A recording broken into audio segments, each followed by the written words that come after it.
ভাই ইনশাআল্লাহ। হ্যাঁ ভাই, যাবেন নাকি? কই যাবেন ভাই? দাম হলো পাট খেতে। হ্যাঁ, কি পাট ইয়ার কি করবেন গেছেন নাকি? আরে ভাই আর কি করবো কে? আমি জেনে যাবো হেনেই তো করবো না, অন্য জায়গায় করলে কি হবো? তো রিক্সা কি পাট খেতে যায় নাকি? রিক্সা চলে রাস্তা দিয়ে আমি পাট খেতে যাব না আমি। আরে ভাই তো আর বুঝলেন বুঝলেন না। আমি হদা হদি মাথাটা গরম করতেছি। আপনি পাট খেতে যান কেন? আরে ভাই আমার জায়গা যেন আমার বাসা হেনে যাবেন না আপনি? মানে হেনেই তো আমি খাই, যেন যাবো হেনেই তো এই যে জায়গার কথা এই তো বুঝেন। কারণ কি পাট খেতে থাকে? আরে ভাই এই যে সামনে রাস্তাটা দেখছেন, এই যে দেখছেন হ্যাঁ হ্যাঁ এই রাস্তা দিয়ে যাইয়া ওই যে সামনে যে গ্রামটা আছে, হ্যাঁ। ওই গ্রামের ওই গ্রামের নামটা হইলো পাটকেল। আর আপনি আমরা পাট খেতে নিয়ে যাবেন কি? আমি আপনার থেকে ভালো যাবো হ্যাঁ?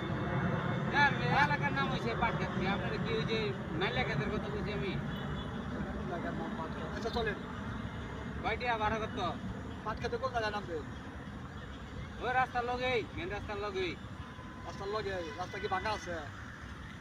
রাস্তা হালকা একটু ভাঙ্গা আছে, ওই ভাঙ্গা আপনার বাড়ান লাগবে না, ভাঙ্গার আগেই নামাই দিবে। কত ভাড়া কত? আর কয়জন যাইবে? একজন একজন। আপনি কি সুস্থ নাকি অসুস্থ? আরে ভাই আমি অসুস্থ মুখে, আমি তো ঠিকই আছি।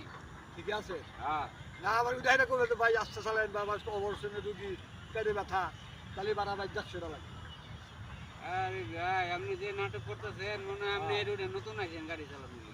নতুন আহি নাই ভাই, এটা আপনি যায় নাই না 50 টাকা ভাড়া পাবেন, যাবেন? 50 টাকা হ্যাঁ। পাট খেতে যাবো 50 টাকা দিয়ে। আরে ভাই আপনি 50 টাকাই ভাড়া। কি করেন? যান টানতেন গাড়ি। আর 100 টাকা দিয়ে নরেন। কোনো দামাদামি করতে পারবেন না, এনে যে আমার সুন্দর মতন নামাই দিবেন। কোনো টিয়াটা দেন যাবো না।